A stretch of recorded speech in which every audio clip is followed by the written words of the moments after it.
Iya, Bapak Ibu, selamat hari Natal tahun 2025. Dan saya belum mengucapkan tahun barunya karena minggu depan kita akan ada ibadah tutup tahun ya. Nah, di situ baru selamat tahun baru ya. Sekarang selamat hari Natal dulu ya. Dan hari ini tidak hanya acara Natal, tapi nanti kita juga akan melihat pelantikan pengurus yang baru ya, pengurus yang baru. Nah, karena itu puji Tuhan saya dikasih waktu tidak banyak ya, jadi don't worry, saya nggak akan khotbah seperti biasa, tetapi cukup singkat ya. Mungkin saya bisa sebut renungan Natal ya. Mari kita buka di Lukas 2 ayat yang ke-10 dari Alkitab kita masing-masing. Lukas 2 ayat yang ke-10 ini menjadi dasar daripada khotbah pada malam hari ini. Demikian firman Tuhan. Lalu kata malaikat itu kepada mereka di sini adalah para gembala, jangan takut, sebab sesungguhnya aku memberitakan kepadamu kesukaan besar untuk seluruh bangsa. Berarti rupanya Natal berbicara tentang ada kesukaan besar. Betul ya? Amin. Apakah kesukaan besar itu? Baju baru? Atau ada yang dapat THR mungkin? Ya, puji Tuhan ya. Puji Tuhan kalau dapat ya. Tapi apakah kesukaan besar itu berbicara tentang itu? Tentu bukan. Kalau kita buka ayat selanjutnya, di situ jelaskan, hari ini telah lahir bagimu juru selamat, yaitu Kristus Tuhan di kota Daud. Jadi rupanya dasar daripada kesukaan besar itu sudah lahir juru selamat. Tapi bukan juru selamatnya yang menjadi pokok daripada kesukaan, tetapi Tuhan Yesus Kristus. Dikatakan yaitu Kristus Tuhan. Juru selamat itu adalah predikat yang disematkan kepada Yesus. Kita setuju dalam konteks Kristen, keselamatan muncul dari Kristus. Amin. Cuman masalahnya, apakah kita mengejar Kristus untuk keselamatan? Saya ulangi ya.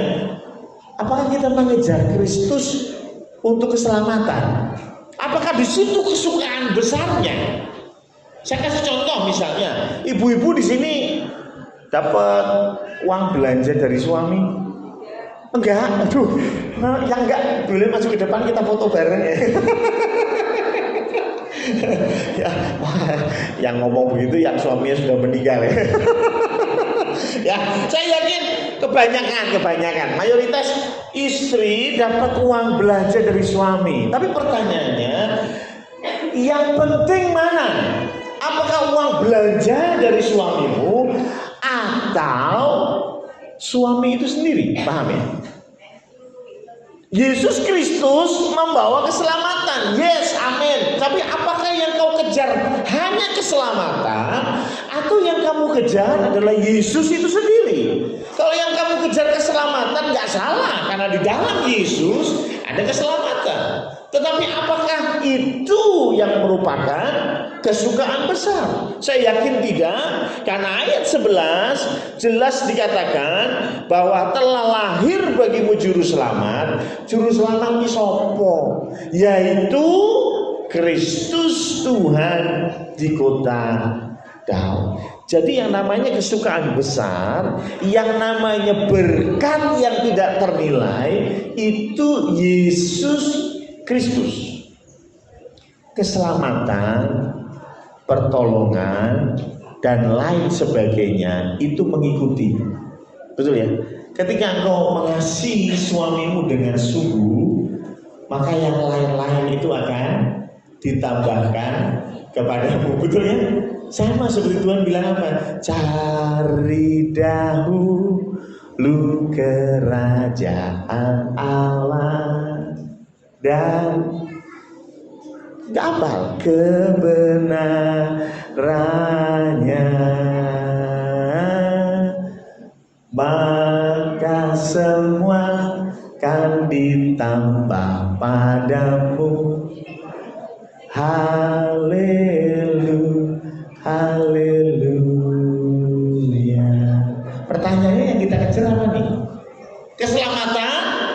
Oke, saya nggak berkata salah, tetapi ada yang jauh lebih besar, jauh lebih sukacita, berkat yang lebih dahsyat yang diberi nama Yesus Kristus. Nah, orang nggak sadar karena apa? Karena banyak di antara kita tidak bisa menikmati Yesus, menikmati Allah.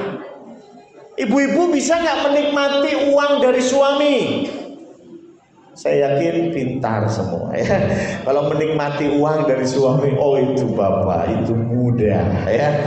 Suami masih persiapan ibadah Natal, kita jalan-jalan ke mall. Ini tanggal 24 diskon banyak ya. Ya itu menikmati uang belanja suami dulu ya. Itu menikmati, gampang, gampang. Betul ya Mbak Endah, betul ya, gampang. Itu nggak usah diajarin, bisa. Cuman bagaimana kita menikmati suami itu sendiri, bagaimana kita menikmati istri, ini perkara lain loh, ya, perkara lain. Apakah berarti kalau kita dipijetin tiap malam sama suami, itu berarti saya sedang menikmati suami? Apakah begitu? Halo, ya? Nah, sama halnya pertanyaan, bagaimana cara kita menikmati Tuhan yang katanya adalah kesukaan besar. Nah, yang menarik, kesukaan besar yang dimasukkan di dalam konteks Yesus Kristus sendiri, saya cari dalam beberapa tafsir Alkitab, dan satu yang menarik. Ada satu teolog yang mengaitkan menikmati Allah, menikmati Yesus itu di Mazmur 73. Mari kita baca Mazmur 73. Ini ayat yang cukup dalam, tetapi inilah menikmati Tuhan. Mazmur 73 ayat 1 sampai habis ya. Ayat 1 sampai dengan ayat 28. Saya akan bacakan ya. Bapak Ibu coba simak dan serapi kata demi kata ya. Karena ini cukup dalam. Mazmur Asaf. Siapa itu Asaf? Asaf itu nama orang, dia nabi ya. Zaman Daud, dan dia yang memperkenalkan puji-pujian di dalam ibadah. Saya pernah khotbah bahwa ibadah Kristen itu berkembang. Ya, dulu tuh nggak ada puji-pujian, tapi karena ada derajat Daud, dia tambahkan puji-pujian. Asaf adalah nabi yang kemudian juga menjadi pencipta lagu yang banyak menciptakan mazmur. Ini salah satu mazmurnya, Mazmur Asaf. Nah, demikian firman Tuhan, sesungguhnya Allah itu baik bagi mereka yang tulus hatinya, bagi mereka yang bersih hatinya. Amin. Yang kedua, tetapi aku sedikit lagi maka kakiku terpeleset, nyaris aku tergelincir. Kenapa? Sebab aku cemburu kepada pembual-pembual. Kalau aku melihat kemujuran orang-orang fasik, saya ulangi, kemujuran. Ya, kemujuran itu baik ya, tapi yang dapat itu orang fasik. Sebab kesakitan tidak ada pada mereka, sehat dan gemuk tubuh mereka. Kalau kita lihat orang fasik, orang yang tidak berkenan di hadapan Tuhan, orang yang tidak percaya Tuhan, kadang-kadang kita cemburu. Kenapa? Mereka mujur. Betul. Kita naiknya motor Supra keluaran tahun 2000. Ya kan? Sing gasnya nek dilepas mati. Ya, saya tidak menyinggung siapapun ya. Ya, nek gasnya dilepas mati mesinnya ya toh. Mumet ya toh, dikerjain Mas Firman di sana jengkel gitu ya toh. Cuman ketika kita melihat orang yang hidupnya nggak benar, hidupnya nggak pernah ibadah, hidupnya nggak pernah takut sama Tuhan, dikatakan firman Tuhan mujur. Nggak cuma mujur, kesakitan tidak ada pada mereka. Waduh, sehat-sehat bro. Ya, sehat dan gemuk tubuh mereka. Aduh. Ya. Ayat 5, mereka tidak mengalami kesusahan manusia. Liyane mumet kerja isuk sampai bengi hanya sekedar UMR. Betul? Kepala jadi kaki, kaki jadi kepala. Tapi ketika kita melihat orang-orang fasik, mereka tidak mengalami kesusahan manusia dan mereka tidak kena tulah seperti orang lain. Kita mikirnya Tuhan, kayak itulah lah azab gitu ya. Ngomongnya ra genah. Sebab itu mereka berkalungkan kecongkakan dan berpakaian kekerasan karena kegemukan. Kesalahan mereka menyolok, hati mereka meluap-luap dengan sangkaan. Mereka menyindir dan mengata-ngatai dengan jahatnya. Hal pemerasan dibicarakan mereka dengan tinggi hati. Mereka membuka mulut melawan langit dan lidah mereka membual di bumi. Wah, wis gak ngene iki. Orang-orang seperti ini tidak benar. Tapi ayat 10 berkata, sebab itu orang-orang berbalik kepada mereka. Anehnya banyak pengikutnya, banyak yang mengidolakan, betul? Mendapatkan mereka seperti air yang berlimpah-limpah, fansnya itu sampai ngejar-ngejar seperti orang di padang gurun ketemu air, senangnya minta ampun, ya. Padahal hidupnya tidak benar, ya. Coba saya mau tanya, siapa tokoh-tokoh anak muda? Siapa tokoh-tokoh yang diidolakan anak muda? Anak muda di sini kan punya idola ya. Maaf ya, rata-rata tokoh-tokohnya ya nggak jauh sama orang fasik, betul ya? Yang hidupnya kawin cerai lah, yang hidupnya nggak bener lah, ya kan? Itu yang jadi idola malah, ya. Yang kalau bikin streaming di YouTube itu kata-katanya mengumpat lah. Ya, isinya binatang semua lah, betul. Padahal mereka sedang main game, tapi yang dibahas sapi, kucing, babi, betul ya. Tapi yang aneh, banyak orang menyukai mereka. Bayangin, mereka sudah duitnya banyak, nggak sakit, betul? Banyak fansnya. Kalau Mas Marlin gimana? Yang dua itu sama Pak Pendeta ya, banyak duitnya nggak sakit, puji Tuhan, itu cuman fansnya sedikit ya. Tapi kadang-kadang kita ngiri gitu ya, kita iri seperti penulis Mazmur ini, Nabi Asaf. Sesungguhnya ayat 12, itulah orang-orang fasik, mereka menambah harta benda dan senang selamanya. Aduh, kayaknya lebih enak jadi orang fasik deh ya. Senang selamanya.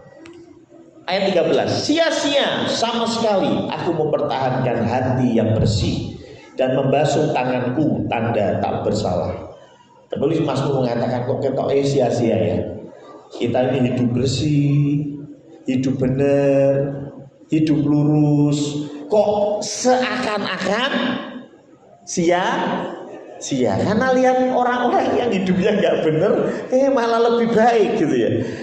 14, namun sepanjang hari aku kena tulah, padahal sudah hidup baik ini, hidupnya lurus, aku kena tulah dan kena hukum setiap pagi. Seandainya aku mau berkata-kata seperti itu, maka sesungguhnya aku telah berkhianat kepada angkatan anak-anakmu. Tetapi aku bermaksud untuk mengetahuinya. Hal itu menjadi kesulitan di mataku, sampai aku masuk ke dalam tempat kudus Allah. Dia nggak paham dengan dunia ini. Yang jahat semakin kaya, semakin sukses, yang hidup benar semakin nelongso, gitu ya. Kemudian dia masuk ke tempat kudus dan memperhatikan kesudahan mereka. Sesungguhnya di tempat-tempat licin kau taruh mereka, kau jatuhkan mereka sehingga hancur. Betapa binasa mereka dalam sekejap mata, lenyap habis oleh karena kedahsyatan. Seperti mimpi pada waktu terbangun ya Tuhan, pada waktu terjaga, rupa mereka kau pandang hina. Ketika hatiku merasa pahit dan buah pinggangku menusuk-nusuk rasanya, aku dungu dan tidak mengerti. Seperti hewan aku di dekatmu, tetapi aku tetap di dekatmu. Engkau memegang tangan kananmu. Sang penulis Mazmur berkata, ayat 22, Tuhan, aku dungu, aku nggak ngerti. Kenapa orang-orang fasik itu begitu sukses hidupnya? Semuanya enak. Rumah 5, saya rumah 1 aja masih nyicil. Itu pun dapatnya rumah subsidi. Jaraknya jauh dari orang tua dan pekerjaan. Betul apa betul? Betul. Tapi kalau kita lihat orang fasik, aduh, Tuhan aku dungu dan tidak mengerti, seperti hewan aku di dekatmu. Tapi yang menarik ayat 23, tetapi aku tetap di dekatmu. Ini adalah kunci.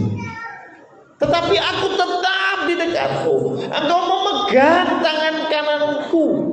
Dengan kasih-Mu Engkau menuntun aku, dan kemudian Engkau mengangkat aku ke dalam kemuliaan. Siapa gerangan ada padaku di surga selain Engkau? Selain Engkau tidak ada yang kuingini di bumi. Sekalipun dagingku dan hatiku habis lenyap, gunung batuku dan bagianku tetaplah Allah selama-lamanya.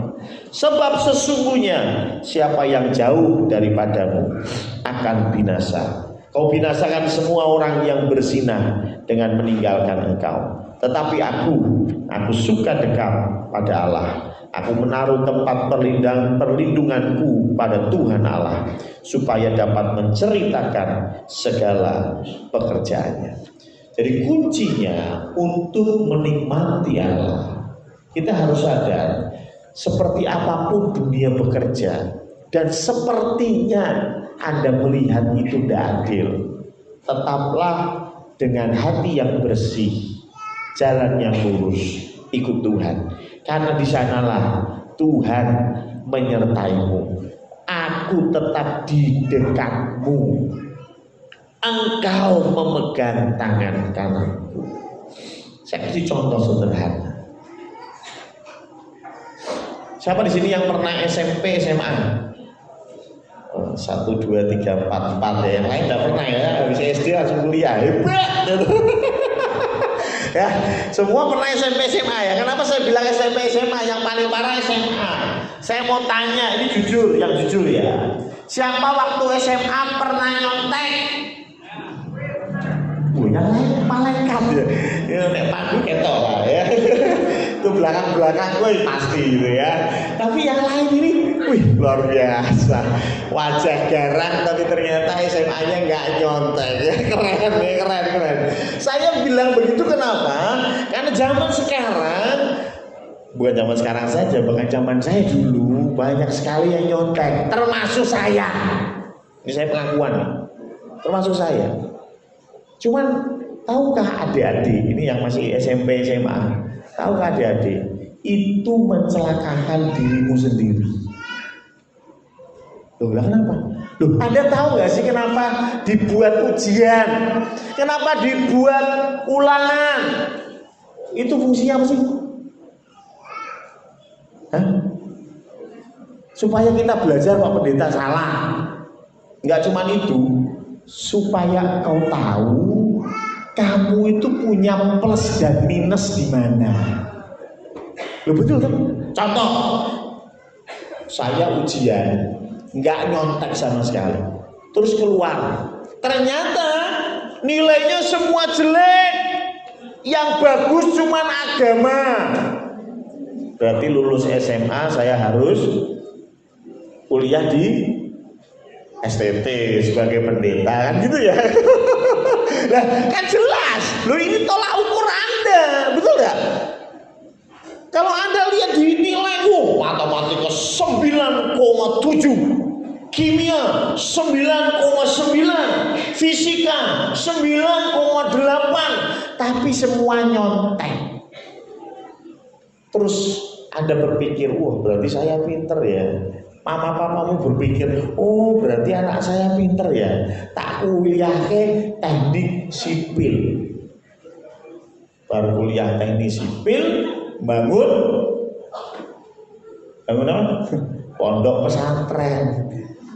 Kira-kira pondok pesantrennya gitu? Lah ambruk kenapa? Ah itu kamu salah.